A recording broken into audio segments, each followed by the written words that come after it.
Garden Basics with Farmer Fred is brought to you by Smart Pots, the original lightweight, long-lasting fabric plant container. It's made in the USA. Visit smartpots.com/Fred for more information and a special discount. That's smartpots.com/Fred. Welcome to the Garden Basics with Farmer Fred podcast. If you're just a beginning gardener or you want good gardening information, well, you've come to the right spot. One day you might be doing a little digging in your garden and then up comes a worm. But it's not just any worm. This one is easily identified by its violent thrashing about, its slithering, and actually jumping in the air. Well, say hello to the jumping worm, also known as the crazy worm. And it's not a garden good guy. The jumping worm is a pest with a voracious appetite for all the things that helps your soil thrive, and it's slithering its way across the country. We have tips for dealing with the jumping worm. Also, if you're in the habit of pouring beer or coffee or milk on your plants, you're probably not doing them much good, if any. Garden Myths expert Robert Pavlis runs down the kitchen staples that should probably be left in the kitchen. It's all on episode 126 of the Garden Basics with Farmer Fred podcast, brought to you today by Smart Pots. And we'll do it all in under 30 minutes. Let's go. Hi, Farmer Fred. This is Mary. I garden in Arlington, Virginia, which is zone 7A. I'm a new gardener. I started gardening during the pandemic. When I'm digging the soil, we'll sometimes encounter these things that look like worms, but they jump. They literally like slither and jump. And then I think maybe they're snakes. And I was wondering if you had any idea what they might be. Thank you for indulging the questions, Farmer Fred. I enjoy your podcast so much. Mary, thanks so much for that question about the jumping worm. It's also known as crazy worm or Asian jumping worm and snake worm. And apparently it's coast to coast. I'm glad they're not here, Debbie Flower. Boy, we can only hope that they don't get here. But this is an Asian native that has somehow gotten into the U.S., and boy, that must have been a surprise to see the worms jumping in your garden. And they're good for nothing. They're good for nothing. Yes, they exist mostly in the duff. So the lovely organic matter that we love to talk about and how beneficial it is, that's where they live. And they eat twice as much, at least, as any other kind of worm that we have in our garden would eat in a day. And when they poop it out, we like the worm compost, worm castings, we call them, from earthworms. But when these jumping worms poop out their castings, they are not good for the environment, for the gardening environment. So they're a real headache. They probably came to you either in a plant that had them, that you got hopefully not at a nursery. Nurseries are aware and trying to keep track of it, but they get their stock from other places, or in a plant you got from a friend, or on tools, or if you visited a garden that had them and they were on your feet, something like that is how they would get into your garden. So controlling them and preventing them from spreading in other parts of the garden will be some sanitation. When you have worked in the area of the garden that has them, you will want to be sure that your tools and your shoes are clean, and your wheelbarrow and your bucket and whatever else is clean. And when you get new plants, to knock them out of the pot and shake them to make sure that there aren't any in there. When they have babies, they have cocoons. I couldn't find out what those cocoons look like, but they have several babies in the cocoon, and then they come out and grow and quickly get to be big. So if you're not just looking for the worms themselves, you're looking for these cocoon-like structures. All I can think about is that movie that had called Cocoon when I think of this cocoon. And to get rid of them, the best thing is to lay plastic, bury it around the edges over the area. It's generally assumed that these are new and they're not going to be all over your yard yet. They're just going to be where you found them in this one location. So take plastic and lay it over that. The thickness of the plastic is not as important as if you're solarizing. Just it could be 2 mils, it could be thicker than that. Clear colored plastic, lay it over them, bury the edges, and it should get up to 104 degrees pretty quickly, and that will definitely kill the cocoons. I didn't see anything that said about whether it would kill the adults as well. But you don't want to continue this process on and on and on. A lot of cooperative extensions in many states now have handouts about the jumping worm. It's become that big of a problem. And apparently the cocoons are pretty small, 2 to 3 millimeters across. They could be orange or brown in color. They're kind of circular with one point. I would think those would be difficult to find in soil. Yeah, 2 to 3 millimeters. It's 25 millimeters per inch. So, yeah, 2 to 3 millimeters is very small. And being that color, they're going to blend right in with the soil. Right. So you're going to have to just do the plastic and get it up to 104 degrees or above to kill them, because you're probably not going to find them. The other issue with the jumping worm is apparently it's popular for fishing, and there are people who are selling the worms. Mm-hmm. So don't release fishing worms into your garden, for one thing, just in case. Right. And that can happen. I've done it. I've gone and bought fishing worms to try to improve my garden in the past. And so you want to know the difference. Obviously, they're going to jump. So that's that's one big difference. If they're jumping, you do not want to have them in your garden. But just in case that doesn't happen in the moment you look at them, the jumping worms will have a white to gray band, as an earthworm does, has a band on it, but it's very smooth and not raised on the jumping worm, and it goes all the way around the jumping worm, completely around in a circle, whereas an earthworm will have a white to gray raised section, but it is raised. It is higher than around it, and it doesn't go all the way around the circle of the worm. Jumping worms coming to a garden near you, unless you're vigilant. Oh, boy. Keep your eyes out. Get rid of them as fast as you can. There you go. Thanks for helping out on this one, Debbie. Oh, it's a pleasure. Thank you, Fred. We'll have a link in today's show notes. More information about the jumping worm from Oregon State University. Look for that in the show notes for this episode of the Garden Basics with Farmer Fred podcast. You've heard me talk about Smart Pots, the award-winning fabric planter here on the Garden Basics podcast. They're durable and reusable. I've been using mine for 5 years now, and once again, they're being pressed into service in my yard. I have this problem. I grow too many tomatoes for the amount of allotted sunny space I have for them. So those extra tomato plants go into the Smart Pots. I place them in scattered areas around the yard where I know they'll get enough sun, which is a premium in my yard. And even 5 years later, I can pick up those Smart Pots, plant and all, and move them around without fear of the Smart Pot tearing or ripping. Smart Pot's breathable fabric creates a healthy root structure for plants, and Smart Pots come in a wide variety of sizes and colors. Visit smartpots.com/Fred for more information about the complete line of Smart Pots lightweight fabric containers. And don't forget that /Fred part, because on that page are details of discounts where you can buy Smart Pots at Amazon. Okay, now I understand maybe you want to see the Smart Pots before you buy them. That's not a problem. Smart Pots are available at independent garden centers and select Ace and True Value stores nationwide. To find a store near you, visit smartpots.com/Fred. What do you give plants to drink besides water and plant food? Well, this question actually has been asked on many social media outlets and many gardening groups, and you might be surprised at the number of household kitchen products that are given to plants.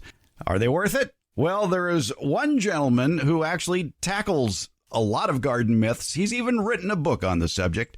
It's Robert Pavlis. He's a well-known speaker, educator with over 40 years of gardening experience. He's the author of several books, including Building Natural Ponds, Soil Science for Gardeners, and Garden Myths. And he publishes the popular gardening blogs gardenmyths.com, as well as gardenfundamentals.com. He gardens in Ontario, Canada.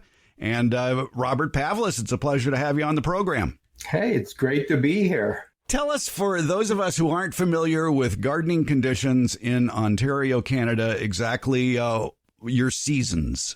Well, we have a Zone 5 garden, so we have a fairly long winter. Around here, we don't get great snow cover, but we do have snow, and then we have hail and sleet and everything in between, and then it gets warm, and then it gets cold. So even though our winters aren't that cold, the problem here is that we have this freeze-thaw problem. Then spring comes. The summers are quite humid, quite hot. So today is 29 degrees centigrade, and fall comes pretty quick.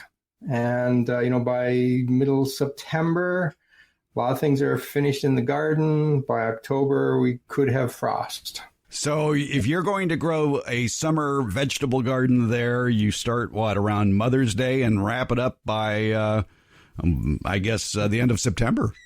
Yeah, well, our traditional last frost day is May 24th. Oh. That's moved back now to around May 10th. So a lot of gardeners up here will try to extend that season. So we use things like roll covers, or we gamble, what I call gambling in the garden. And I plant things 2 or 3 weeks early and hope it doesn't freeze.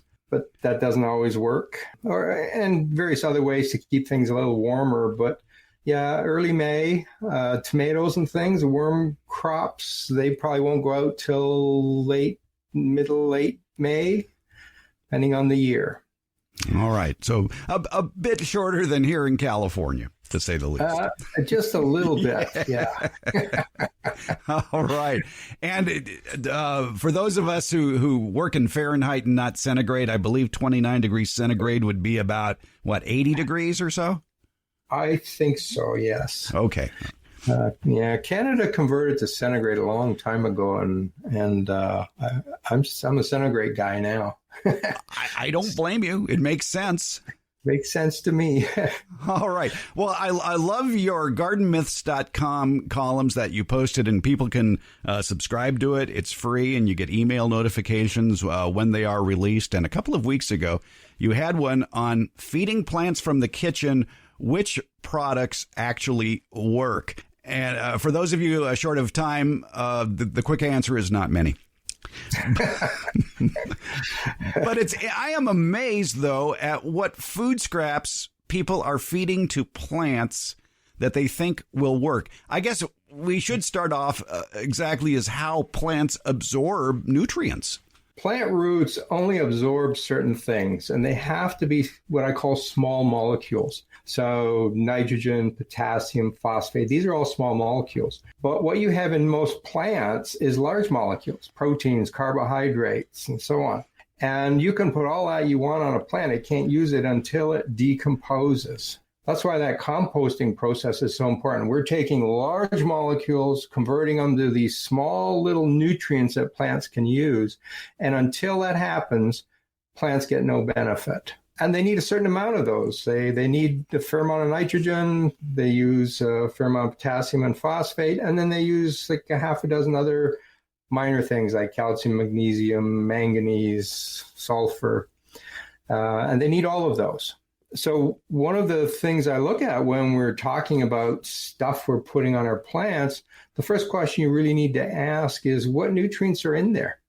And by the way, the one nutrient that most soil is missing is nitrogen. And I won't get into why, just accept the fact that most of the other nutrients are probably there in the soil, but nitrogen can go away very quickly. It doesn't stick to soil, it runs away. So in most cases, growth is controlled by the amount of nitrogen you give your plants.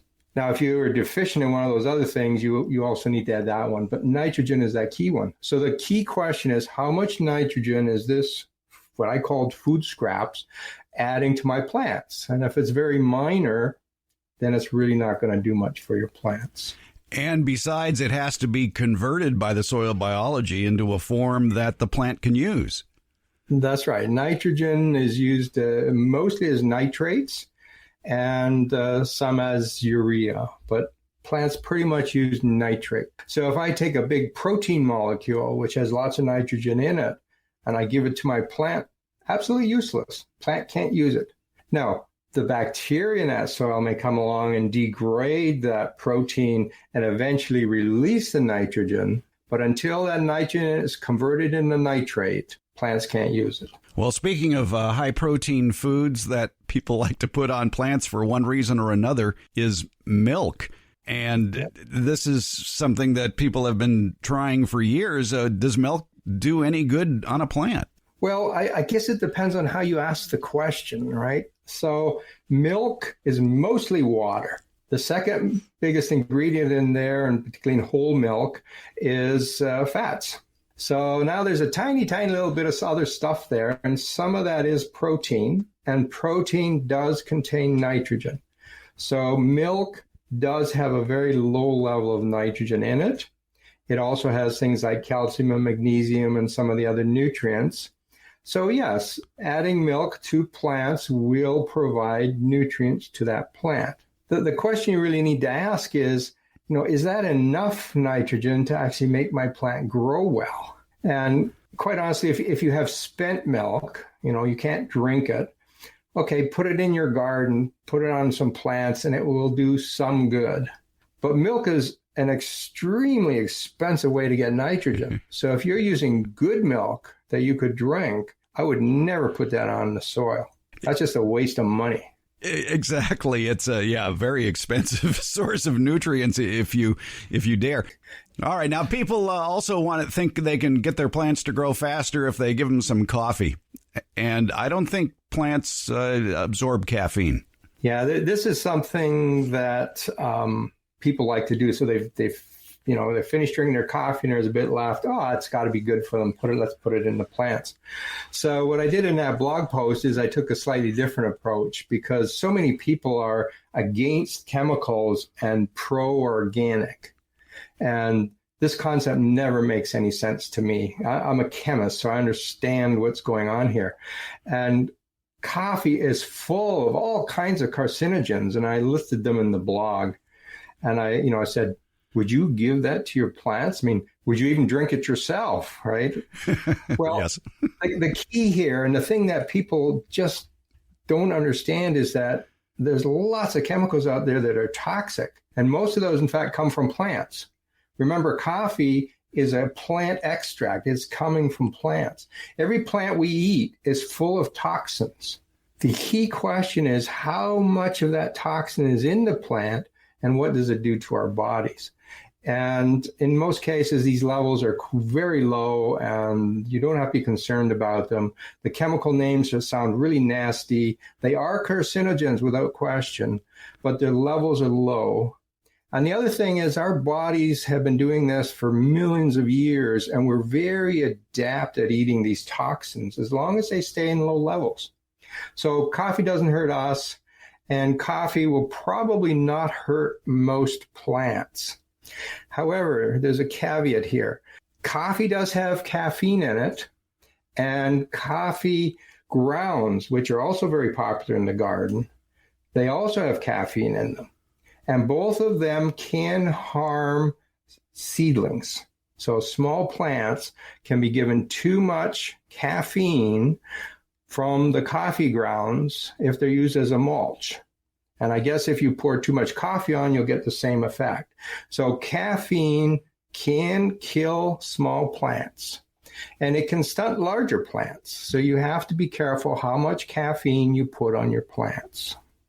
Well, that takes us down another scenic bypass is all the people that are going to Starbucks and picking up that 5-gallon bucket of coffee grounds and taking it back home and putting it around their acid-loving plants, thinking it will acidify the soil. My concern is they apply those coffee grounds too thickly and it becomes an anaerobic environment. Yeah.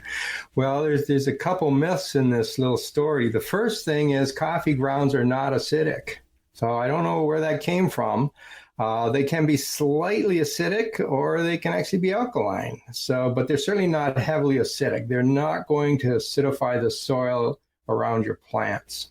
And it's now been shown that a little bit as a mulch is probably okay in your ornamental beds. I would not use it in a vegetable garden where you're planting seeds. Just keep coffee grounds out of there completely. And quite honestly, the best thing you can do with them is compost them first. That will reduce the amount of caffeine, and then they'll be fine in the garden. I feel sorry for houseplants, especially in offices, especially around party time, just because people tend to dump everything into the houseplants on their way out, including things like beer or Gatorade. Yeah.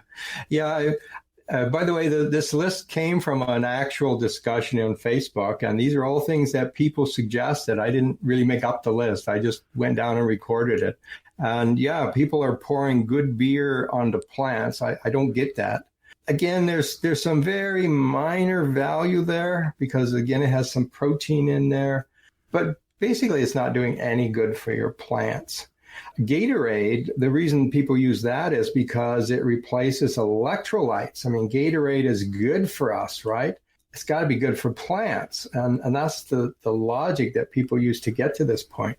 Well, it doesn't take a lot of effort to Google Gatorade and see what's in it. And the electrolytes is mostly sodium and potassium.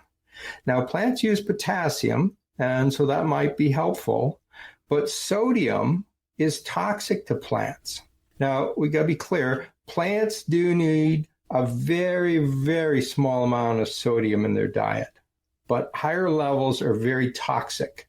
Now, you're from California, you wouldn't know this, but when we put when it snows everywhere, we tend to put salt on the roads to keep them from freezing up. And so along the road edge, a lot of people have trouble growing plants because all that sodium comes onto those plants. So, Canadians know that you don't put sodium on plants. But a lot of people think, well, Gatorade is electrolyte, so that's got to be good stuff. But it's not. One of those electrolytes is toxic to plants. So don't put on Gatorade. Well, another ingredient of Gatorade that is also of dubious value when it comes to putting in the garden, although I know nurseries who sell it, sugar.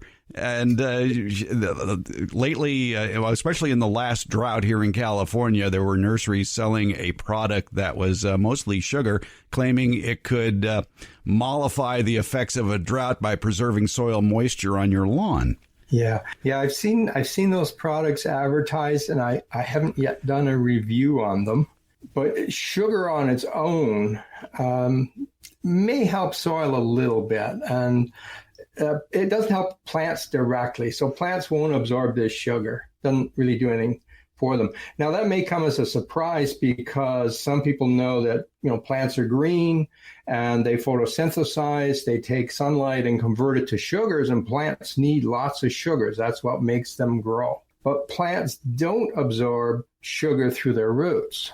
So they want to make the sugar themselves. They don't want to absorb it. So what happens with most of the sugar we put on our soil is that it makes microbes grow. And for microbes, sugar is like candy. They just love it. And they go nuts and they grow like crazy. You get this big explosion of microbes. And that sounds like a great thing, and it may be.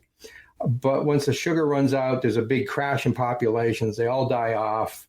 They all decompose. And indirectly, that decomposition of all those microbes will provide some nutrients to the plant. So other things. So the potassium and phosphate and magnesium from these dead microbes are now feeding plants. So indirectly, sugar does help plants.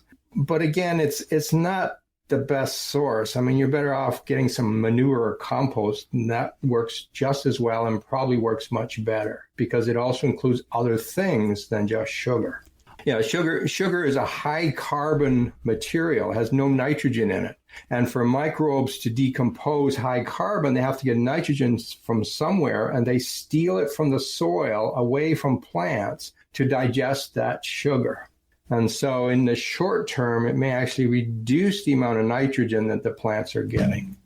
In your post at gardenmyths.com on feeding plants from the kitchen, a lot of the substances you mention are water-based. There's banana water, there's coffee, of course, fish tank water, pasta water for plants, rice water, even soda pop. And again, probably water is okay, but it's that other stuff that is probably not going to do much good. Yeah, I think some of the reason people use this is because they don't want to waste it, right? Water is now recognized as a precious resource. And so you've got this water in a pot. Well, what do I do with it? I don't want to put it down the drain and waste it, so I'll give it to my plants.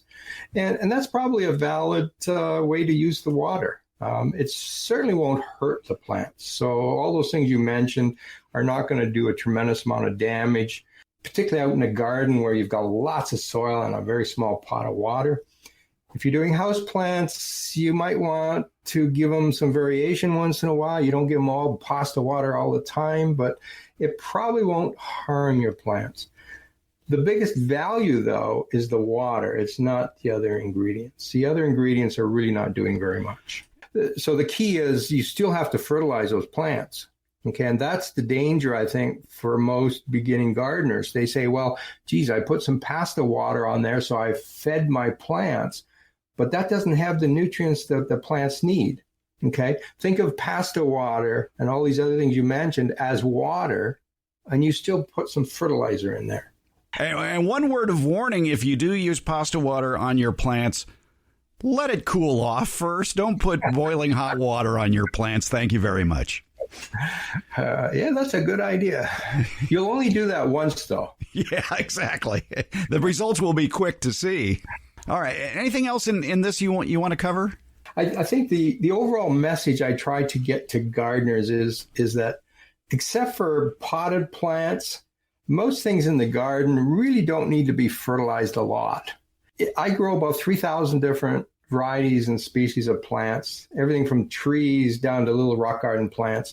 And I've been doing this for 15 years in this garden. I have never fertilized anything. Okay, I don't fertilize when I plant, and I don't fertilize 15 years later. And guess what? Stuff grows. Okay. Now, if you have a known deficiency, you do have to do something about that. But that applies to a very small percentage of our gardeners, particularly if you're putting on compost and manure and mulching and so on. You're not going to have that deficiency. So you don't have to feed those plants. Now, containers is a different thing. There we're adding lots of water. We're watering regularly. Water pours out the bottom, particularly if they're outside containers. And so we're washing those nutrients out of the soil all the time. And most of the time, that's not even soil, right? It's some soilless stuff that has no nutrients in it or very few nutrients. So containers, you have to fertilize. Everything else, ignore. Let it grow. Like we like to say on this program, when it comes to fertilizing container plants, fertilize weekly. In other words, a regular fertilization, but cut the dosage in half every time you fertilize. Yeah, good advice. Robert Pavlis is the author of the GardenMyths.com blog, plus the author of several books, including his best-selling Garden Myths, Book 1 and Book 2. If you want more information about all his writings, including the books, you can visit his website, GardenMyths.com. Anything else you want me to mention? I even have a YouTube now. So I'm a YouTuber. So we have a channel called Garden Fundamentals, and there's regular YouTubes on there all about gardening. Robert Pavlis, we've learned a lot this morning. I appreciate your time. Well, thanks very much. It was fun being here. The Sacramento County Master Gardeners have a new video posted at their YouTube channel about choosing and planting many of the cool season vegetables that you might be considering. The downside, you're going to have to look at my face. Sorry. But there is a lot of good cool season veggie info to make up for that. Again, the video can be found at the Sacramento County Master Gardener YouTube page, and we'll have a link to that in today's show notes. Plus, coming up on Saturday, August 7th, the Master Gardeners have a full morning of garden presentations on their Harvest Day Zoom channel. I'll be one of the presenters, live from the Abutilon Jungle here at Barking Dog Studios in suburban Purgatory, answering your garden questions. That's Saturday, August 7th, and you need to register for this Zoom garden class. It's free, and you'll find a link in today's show notes. Or check out the Harvest Day page at the Sacramento County Master Gardener website, sacmg.ucanr.edu/Harvest Day. Like I said, there is a link in the show notes.